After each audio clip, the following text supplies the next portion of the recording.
The hotel room was too quiet. That was the first thing I noticed, the kind of silence that presses against your eardrums, heavy and expectant. Outside the 14th floor window, Denver's skyline glowed like a field of scattered embers, skyscrapers shimmering through the cold evening haze.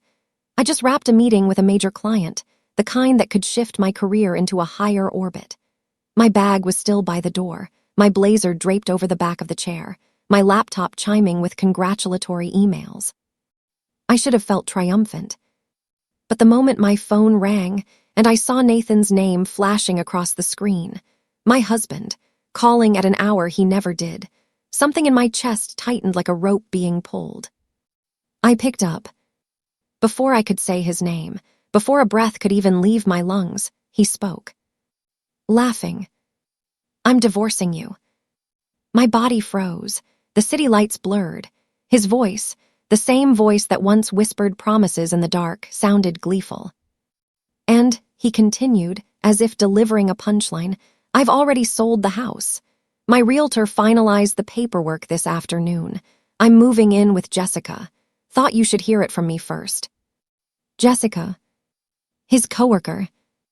The one who lingered in conversations, just a little too long.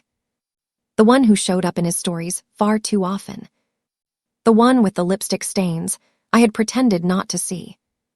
He inhaled, slow and satisfied. Anyway, enjoy looking for a new place when you get back. Something inside me cracked, sharp and clean. But my voice came out smooth, controlled. Sounds good. There was a long pause.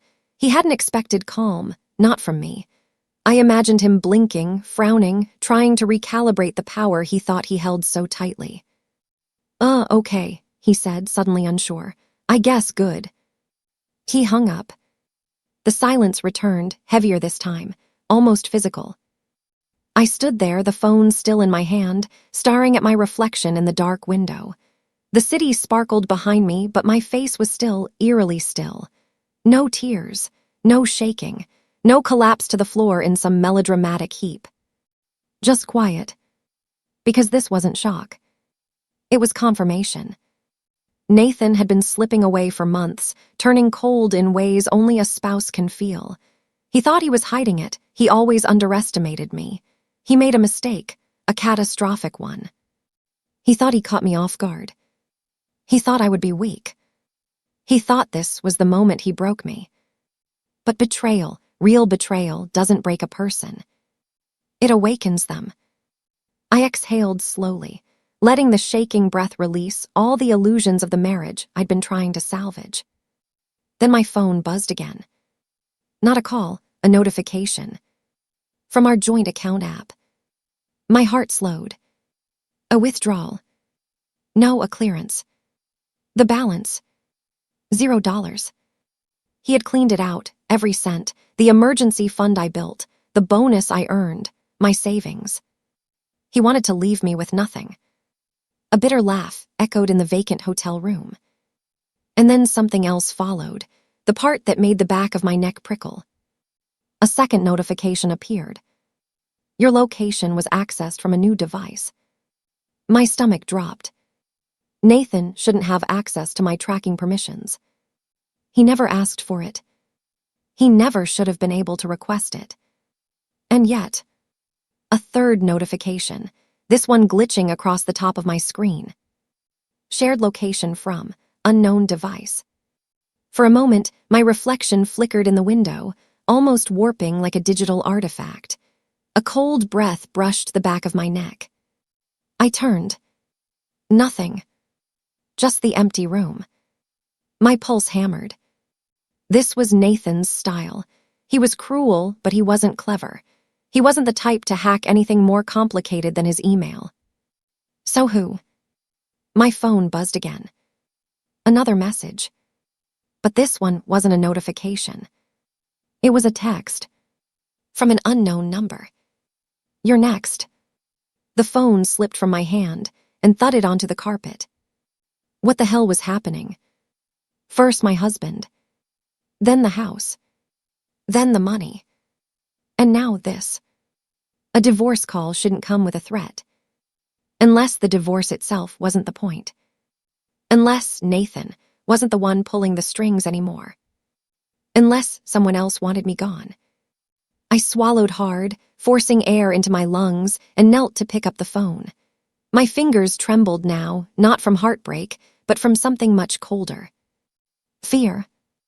And beneath that fear, something sharper. Resolve. If someone thought they could strip my life away in a single night, they underestimated me even worse than Nathan did. I straightened slowly, eyes narrowing as I stared at the text again. "You're next." "Fine," I whispered to the empty room, to the blinking skyline, to whoever was watching. "Come get me." But inside, a storm was forming. Because they had no idea what I was capable of. And I wasn't the one about to lose everything. They were. By the time my plane touched down the next morning, dawn was barely scraping across the horizon, thin streaks of pale gold breaking through the heavy winter overcast. Denver had been cold, but home was colder. The kind of cold that gets inside your bones, inside your thoughts. The terminal smelled like burnt coffee and floor polish. People rushed around with their bags, but I moved slowly, deliberately, each step weighted with something coiled and dangerous beneath my ribs. Nathan hadn't called again. He hadn't texted. Not even a petty follow-up message. Fine. Let him stay quiet. Predators always reveal themselves when they think the trap is perfect. But that text from the unknown number, that still clung to my thoughts like frostbite. "You're next." Next for what? I didn't believe in coincidences. Not now, not ever. When I stepped outside, the wind knifed across my cheeks as if welcoming me home. I pulled my coat tighter and grabbed a rideshare. The driver was chatty, but I barely heard him. My mind was already racing ahead, trying to assemble puzzle pieces I didn't fully have yet. Was Nathan stupid enough to threaten me from a burner? No. He enjoyed face-to-face cruelty, where he could watch the pain land. Threats weren't his style. Which meant someone else was involved. Someone who knew about the divorce call. Someone who knew I was out of state. Someone waiting. The rideshare stopped in front of the house, my house, until 48 hours ago. Except it didn't look like my house anymore. Half of the curtains were gone. A piece of furniture was sitting on the curb with a free sign. Trash bags were piled near the garage. He had moved fast, too fast. Like he'd been packing for weeks. I stepped out of the car. The air was colder here, sharper. Even the breeze seemed to hesitate. The front door was slightly open. My breath caught.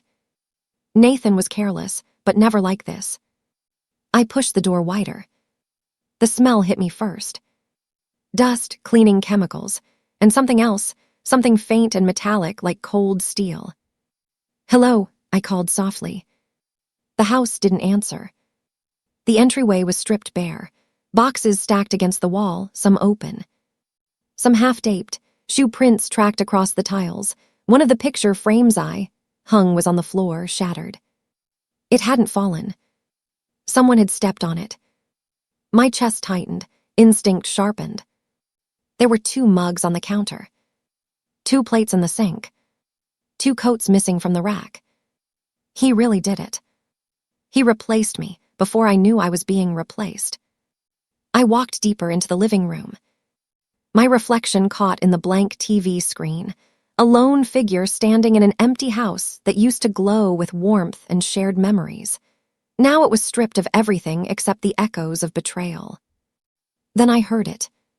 A soft movement. Upstairs. A shift of weight on a floorboard. My blood ran cold. Not the house settling. Not wind. Someone was here. My heart hammered against my ribs as I reached into my bag, fingers closing around the heavy metal thermal bottle. Not exactly a weapon, but enough to leave damage if I needed it. I stepped toward the staircase. Then a voice drifted down. "Hello." Female. Not Jessica. Older. Calmer. Almost familiar. The hairs on the back of my neck lifted. "Who's there?" I asked loudly. Footsteps approached the top of the stairs, and then a woman stepped into view. Mid-50s. Sharp features. Dark hair pulled back in a severe bun. A tailored blazer, heels, and a cold expression that screamed authority. I knew her face, but not from real life. From professional forums. From industry panels. From whispers of a rising entrepreneur with a network built on money no one could trace. Vivian Hale. An investor. A strategist. A rumored corporate wrecking ball. And someone who had no business standing in my home. She smiled down at me, thin and calculating. "You must be Claire." Her voice was smooth, almost soothing, but laced with something electric underneath. "Nathan told me you'd be arriving this morning." My grip tightened around the bottle. "Why are you in my house?" She descended the stairs with careful, graceful steps, like someone entering a negotiation she already won. "Nathan needed help with the property transfer," she said casually, "and with certain arrangements." "Arrangements," I repeated, throat dry. "Like clearing out our bank account or threatening me." Her eyebrows lifted, amused. "Threatening you? Oh no, darling. If I wanted to threaten you, you wouldn't have to guess." Something inside me curled, instinctively recoiling. She walked past me into the living room, examining the space like she owned it. "Nathan's new chapter required facilitation," she said. "I'm simply smoothing the process." Then she turned. Her eyes locked onto mine. And for the first time, I noticed something odd, something that made my stomach twist. Her pupils were dilated. Too dilated. Almost entirely black. No reflection. No light. Like a camera lens adjusting. Or something artificial mimicking a human reaction. My breath hitched. Vivian smiled wider. "You shouldn't be here alone," she whispered. And then, my phone buzzed in my pocket. I pulled it out reflexively. Another text from the unknown number. "Behind you." Chills shot down my spine. I turned. Nathan stood in the doorway. And the look on his face, terrified, sweating, hollow, told me one thing. He wasn't in control. He wasn't the threat. He was running from something. And whatever he was running from was already standing in my living room. Nathan stood frozen in the doorway like he'd been carved from panic itself. His pupils were tiny pinpoints. Sweat glistened along his hairline despite the freezing air seeping in behind him. "Claire, don't move," he whispered.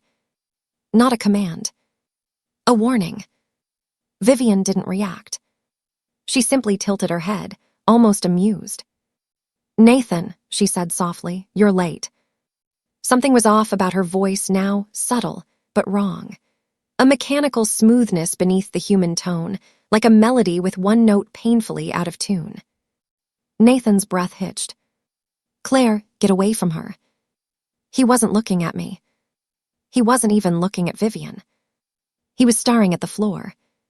The light from the window stretched across the living room floor in long rectangular shapes, and Vivian stepped through it without casting a shadow. My breath left my lungs. No shadow. None. Not even the faintest outline.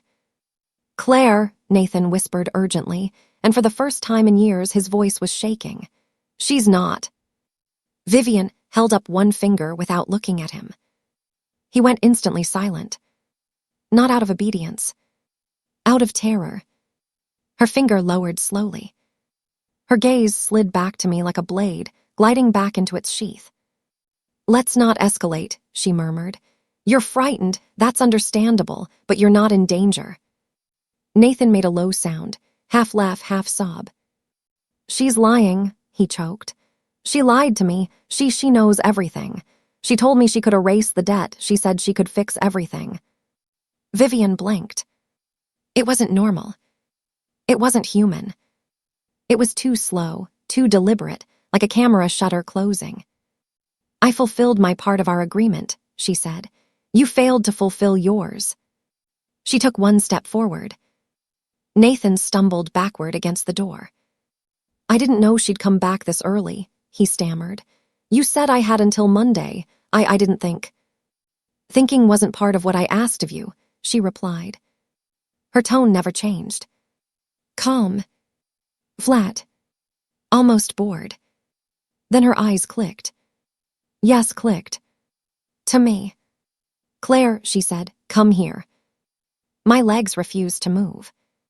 Every instinct in my body screamed at me to run, fight, hide, anything but step closer to whatever she was. Nathan shook his head violently. Don't, he rasped. Claire, don't go near her. You don't understand. What did you promise her? I demanded. Vivian answered instead. He promised me access, she said simply. I blinked. Access to what? She smiled. To you. A cold current ran under my skin.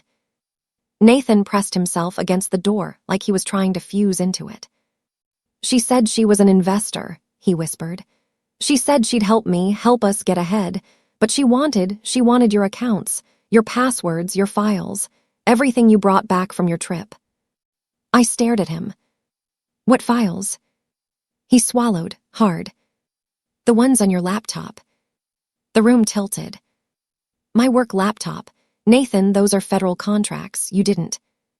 I didn't open anything, he cried. I swear I didn't open them. I just told her where they were. I thought she'd Claire. I didn't know what she was.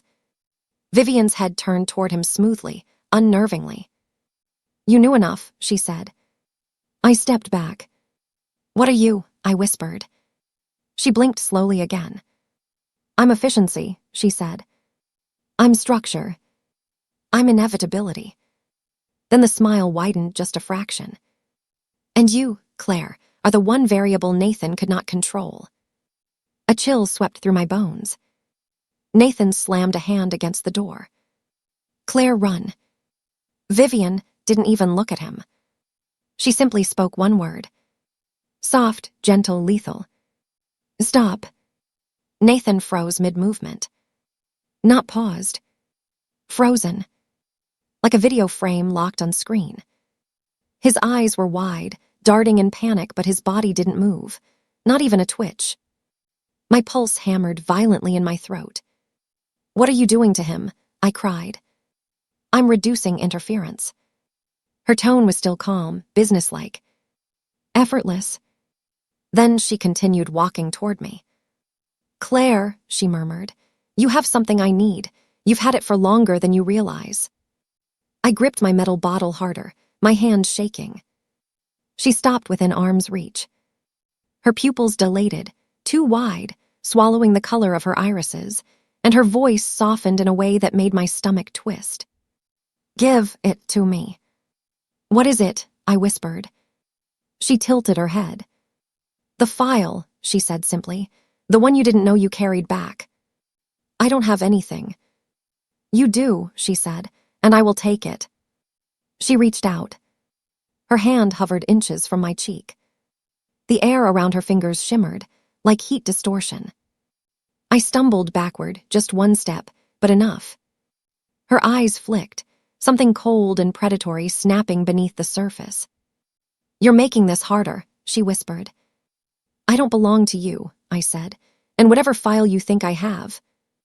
Oh, Claire, she said with a soft, mocking laugh. You don't know anything yet. I took another step back. And then, her expression changed. For the first time, her face cracked. Not breaking, but shifting. Like something behind the human skin was adjusting, recalibrating. Her voice dropped to a whisper, so faint it felt like it slid under my skin. They're coming. A beat. And you aren't ready. Then, from outside, a car door slammed. Vivian's head snapped toward the window, eyes dilating even further. Her entire body stiffened. And she said one word. Not to me, but to something unseen. Now. Then the lights in the house flickered. Once. Twice. Then, everything went black. Darkness swallowed the house. Not normal darkness. This was thick, suffocating, electric. A blackness with weight. "Nathan," I whispered. No answer, not even breath. I couldn't see him, couldn't see anything. Not Vivian, not the furniture, not even the faint outline of my own hand. A faint humming filled the air, low, mechanical, pulsing. Like something powering up. Then, a thin line of blue light flickered to life across the living room floor. A straight line. Perfectly straight. Cutting the darkness clean. The hum grew louder. "Nathan, say something," I hissed. Still nothing. Then I heard it. A faint static crackle behind me. Close. Too close. My chest tightened. "Claire." Vivian's voice came from somewhere inside the dark. But it was distorted, like it was being pulled through a broken speaker. "You need to stay still." I took a step back anyway. And the blue line on the floor reacted. It glowed brighter, pulsing. Once. Twice. 3 times. In sync with my heartbeat. Something was tracking me. "Vivian," I whispered into the void, "what is that light?" Her voice filtered back, glitching, fractured. "A boundary, a search grid. They're scanning the house." "Who is they?" Silence. Then, they weren't supposed to arrive yet. A loud crack, like the air itself tearing, rang out from the kitchen. A second blue line split across the tile. Then a third. Then more. The lines multiplied rapidly, forming a shifting grid across the entire downstairs, glowing geometric shapes that flickered and pulsed like circuitry. Vivian finally materialized out of the darkness. But only half of her. Her lower body was faded, static-laced, like she was glitching in and out of existence. Her face was lit by the pulsing blue grid, and for the first time she looked uneasy. Not afraid. Just calculating. "They're locking onto the signal," she whispered sharply. "Claire, listen to me." "No," I snapped. "Tell me what's happening." She opened her mouth to answer. But the blue grid surged upward, filling the room with blinding light. And suddenly, Nathan gasped, collapsing to the floor like a puppet with its strings cut. "Nathan." I dropped to my knees beside him. His body was shaking, small, violent tremors. He blinked rapidly, disoriented. "Claire," his voice cracked. "Why is the house buzzing?" He looked around. And froze. Because the blue grids had now risen into the air like floating panes of glass, rotating slowly, each one flashing symbols I couldn't recognize. Nathan scrambled backward in terror. "What the hell is this? What did she do?" Vivian didn't move. Her glitching grew worse. Entire segments of her flickered away before snapping back. "They've found the signature," she said quietly. "We need to move." Nathan's voice broke. "What signature? I didn't, Claire, I swear I didn't." Vivian cut him off. "Not you." Her eyes slid to me. "Her." My blood ran cold. "Me, why me?" The grids rotated faster now, forming a slowly tightening cage. Vivian reached toward me, her hand flickering with static. "You brought it back without knowing. You triggered the beacon when you entered the house." "What beacon?" I whispered. Before she could answer, a deafening blast shook the entire house. The front windows shattered inward, spraying glass like a wave of glittering shrapnel. Nathan screamed and shielded his face. Vivian didn't react. The blue grids froze in midair. Everything went silent. Then a single beam of white light shot through the broken window, thin as a laser, bright as the sun. It scanned across the room. Pause. Scan. Pause. Scan. And stopped. On me. The moment the beam touched my chest, it turned blood red. Vivian's expression hardened into something I'd never seen on her before. Fear. She moved instantly. Her glitching body snapped into clarity as she lunged toward me, grabbing my arm with inhuman strength. Claire, run. The red light surged. The entire room exploded in sound. And something stepped through the window. Not someone. Something. Tall. Featureless. Outlined only by blinding white light. Its voice vibrated through the air, mechanical and layered. Claire, you have something that does not belong to you. My heart stopped. Nathan sobbed behind me. Vivian pulled me backward toward the hallway. And the thing moved forward. Silent. Precise. Inevitable. Vivian hissed in my ear. Whatever you do, don't let them touch you. Vivian dragged me down the hallway. Her grip burned, cold and electric at the same time, like grabbing a live wire wrapped in ice. Move, she snapped. Nathan stumbled after us, barefoot, bleeding from a cut on his forehead. Behind us, the white-lit figure stepped fully into the house. No footsteps. No breath. Just pressure. The walls vibrated, as if reality itself were struggling to stay intact. What is that thing? Nathan yelled. Vivian didn't answer. She shoved open the door to the study and slammed it shut behind us. The moment the latch clicked, the room changed. The buzzing stopped. The blue grids vanished. Silence flooded in, too sudden, too clean. Nathan collapsed against the desk, gasping. Why did the noise stop? Vivian turned to him slowly. Because this room doesn't exist the way the rest of the house does. My stomach dropped. What does that mean?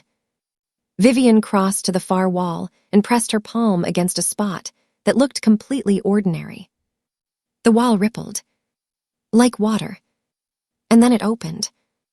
A hidden chamber unfolded inward, layers of light peeling back to reveal a small, circular room glowing with soft amber illumination. At its center stood a pedestal, and on it, something impossibly familiar. I staggered forward before I could stop myself. No, I whispered, that's not possible. The object was small, metallic, and warm to the touch, etched with the same symbols I'd seen floating in the blue grids. But that wasn't why my hands were shaking. I recognized it. Not from memory. From instinct. I've seen this before, I said. Vivian's eyes locked onto mine. Yes. Nathan stared between us. Seen it where? In myself, I breathed. The words slipped out before I understood them. A sharp pain stabbed behind my eyes. Images flooded in. A hospital room. Bright lights. A doctor saying my name with fear in his voice. A woman crying, not my mother but someone else. Someone who looked exactly like me. I screamed and dropped to my knees. Vivian was beside me instantly. Don't fight it, she said urgently. You buried these memories for a reason. Nathan backed away. Claire, you're scaring me. The pedestal hummed louder. And suddenly I knew. This isn't something I found, I whispered. Is it? Vivian didn't answer. I looked up at her, my voice breaking. You didn't bring this into my life. My chest tightened as the truth clicked into place. I brought you back into mine. Vivian's face went still. Then she nodded. You weren't supposed to remember yet. The room shook. A low vibration rolled through the floor, stronger this time. They're adapting, Vivian said.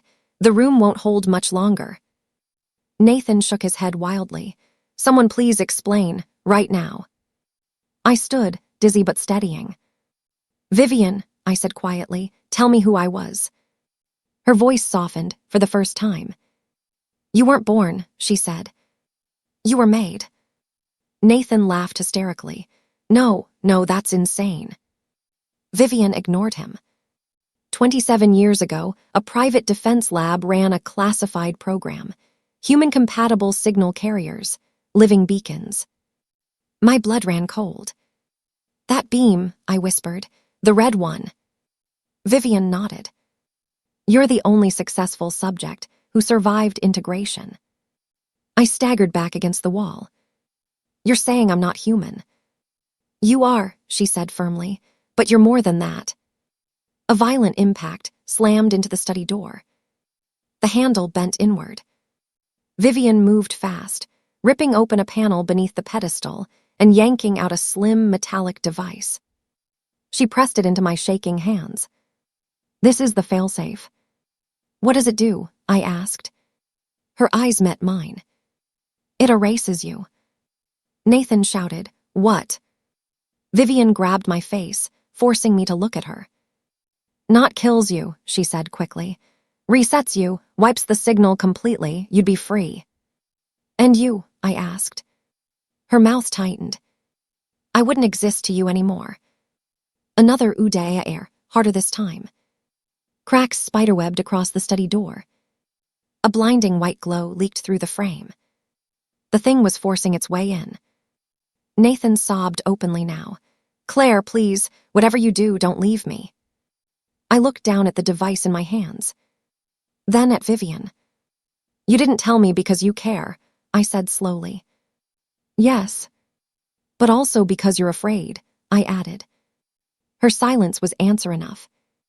I tightened my grip on the device and smiled faintly. Then they really don't know me at all. The door exploded inward. White light flooded the room. And I made my choice. The light swallowed everything. Sound vanished first, then gravity, then time itself seemed to fold inward. I didn't press the device. I threw it. The failsafe skidded across the floor, sparks screaming as it struck the pedestal and shattered into fragments of burning white.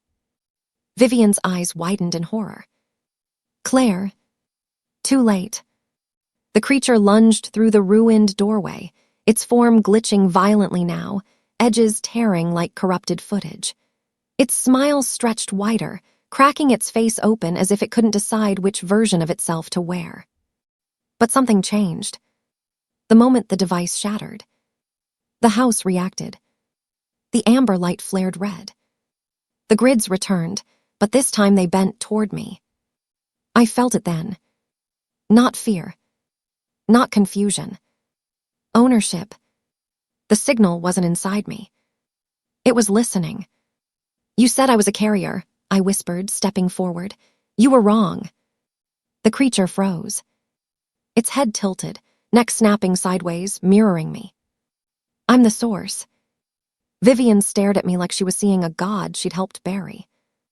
No, she breathed. That's not possible, the architecture. I rewrote it, I said. The memories weren't flooding anymore. They were aligning. I remembered the lab not as a victim, but as a collaborator. I remembered refusing to let them weaponize what I was becoming. I remembered choosing the reset, not erasure, but fragmentation. I didn't survive the program. I escaped it. By breaking myself into pieces. Vivian wasn't my handler. She was my anchor. You promised me, she said softly, voice breaking. You promised you wouldn't wake up again. I promised I wouldn't let them control me, I replied. The creature screamed. Not in rage. In panic. The house began to peel apart, walls dissolving into cascading layers of memory and data.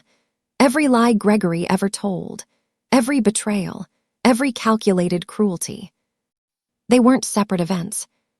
They were tests, designed to fracture me, to provoke me, to make me activate prematurely. And I almost had. Nathan stared at me, eyes wide with awe and terror. Claire, what are you? I turned to him. For the first time, I felt human again.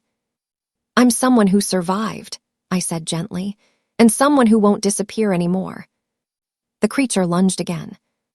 This time, I lifted my hand. The grid snapped tight. The white figure folded inward, collapsing into itself like a crushed star, its voice breaking into static fragments. Don't log out. I closed my fingers. And it was gone. Silence fell. Real silence. The house stabilized. Vivian sank to her knees. It's over, she whispered. You've ended the loop.